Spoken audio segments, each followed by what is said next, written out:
आम्रखंड बघा काय सुंदर रंग आलेला आहे, सिल्की स्मूथ वेल्वेटी टेक्स्चर आलेलं आहे। हे आम्रखंड बनवताना ना यामध्ये आपण एक मस्त स्पेशल इन्ग्रेडियंट घातलंय, यामुळे याचा तुम्ही बघा थिकनेस, क्रीमीनेस आणखी इम्प्रूव्ह झालेला आहे। काय भन्नाट दिसतंय आम्रखंड। पटकन रेसिपी सुरू करूया। नमस्कार, मी मधुराज रेसिपी मराठीमध्ये तुम्हा सर्वांचं खूप खूप खूप मनापासून स्वागत। उन्हाळा सुरू आहे आणि मला खात्री आहे तुमच्या मुलांसोबत, कुटुंबासोबत, नातेवाईकांसोबत तुम्ही उन्हाळ्याच्या सुट्ट्या मस्त एन्जॉय करत असाल। उन्हाळ्यातील सगळ्यात बेस्ट पार्ट काय तो म्हणजे आंबे, आणि आपण आंबे खूप एन्जॉय करतो।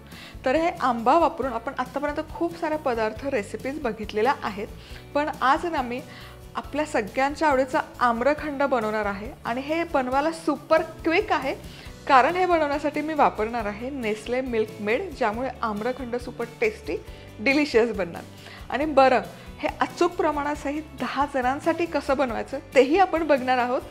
पटकन रेसिपी सुरू करूया। चला तर मग, हे आम्रखंड बनवण्यासाठी सगळ्यात मेजर आणि पहिलं इन्ग्रेडियंट म्हणजे काय ते म्हणजे चक्का। तर इथे मी अर्धा किलो मलाई चक्का घेतलेला आहे, साधा चक्का नाहीये।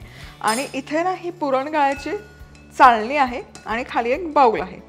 तर हा चक्का चाळून घेणं अत्यंत गरजेचं आहे।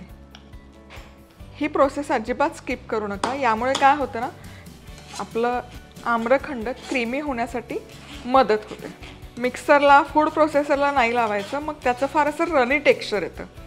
बेसिकली आपल्याला फक्त त्याचे ग्रेन्स मोडायचे आणि क्रीमी करून घ्यायचं। त्यामुळे ही प्रोसेस अशीच फॉलो करा। फार फार तर पुरण यंत्र असेल ना, पुरण यंत्रातून गाळून घेतलं तरी चालेल। हे बघा, चला चक्का एकदा तयार झाला की आता मी यामध्ये वापरतेय नेस्ले मिल्क मेड, ज्यामुळे आपल्या आम्रखंडला स्मूथ वेल्वेटी टेक्स्चर येणार आहे।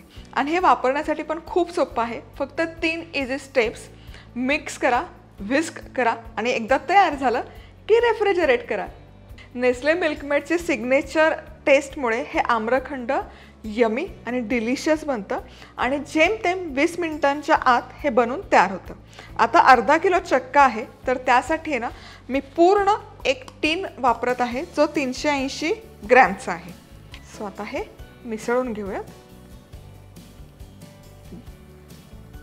जेमतेम 3-4 मिनिटच हे मी मिक्स केलेलं आहे आणि तुम्ही बघू शकाल मस्त असं सिल्की स्मूथ झालेलं आहे, फ्लफी झालेलं आहे।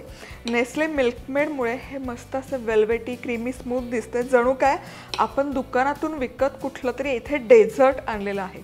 आता हा श्रीखंड बेस वापरून आहे ना तुम्ही वेगवेगळ्या चवीचे श्रीखंड बनवू शकता, जसं की फ्रूटखंड आहे, पायनॅपल श्रीखंड आहे, केशर पिस्ता श्रीखंड आहे। असे वेगवेगळ्या प्रकारचे व्हरायटीचे श्रीखंड वापरू शकता हा बेस वापरून, आहे की नाही। पटाक्कन तयार होतं। आता 10 मिनिटं हे फ्रीजमध्ये ठेवतो पुढची प्रोसेस होईपर्यंत। आम्रखंड आपण बनवतोय, मग काय करायचं, इथे मी घेतले आहेत 3 आंबे आणि मस्त असे सुगंधित आंबे बघून घ्यायचे, छानपैकी पिकलेले, आणि हे पाण्यामध्ये सोक करण्यासाठी एक 15 ते 20 मिनिटे ठेवून द्यायचे, जेणेकरून त्यावर जर काही माती असेल किंवा काही चीक असेल तर तो निघून जाईल। आता यातला एक आंबा घ्यायचा, याचं देठ काढून घ्यायचं आणि हा आहे ना कट करून घ्यायचा।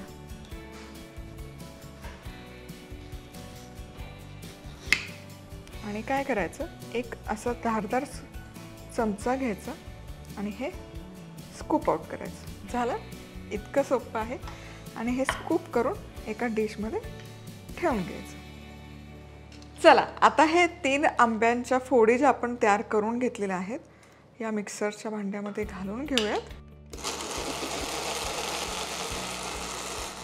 त्यात तयार श्रीखंड बेसमध्ये आपण हे तयार केलेले मँगो पल्प घालूयात। पूर्ण 3 आंब्यांचा पल्प इथे वापरत आहे मी, तेवढा लागणारच आहे। आणि आता हे फक्त मिसळून घ्यायचं।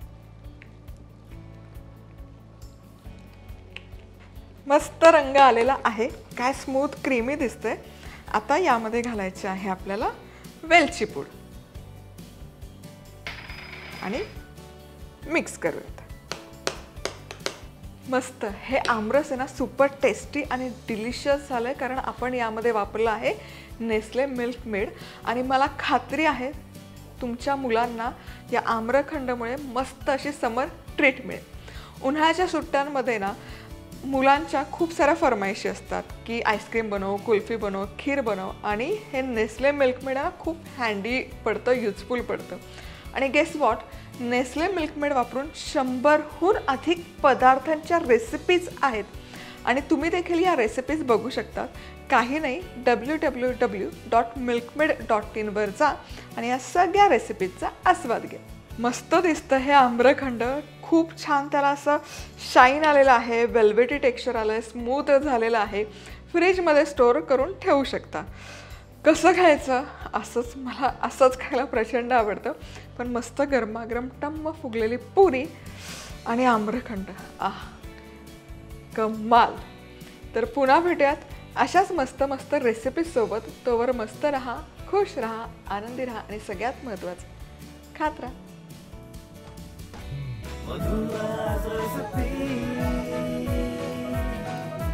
मधुराज रेसिपी, महाराष्ट्राची अस्सल चव.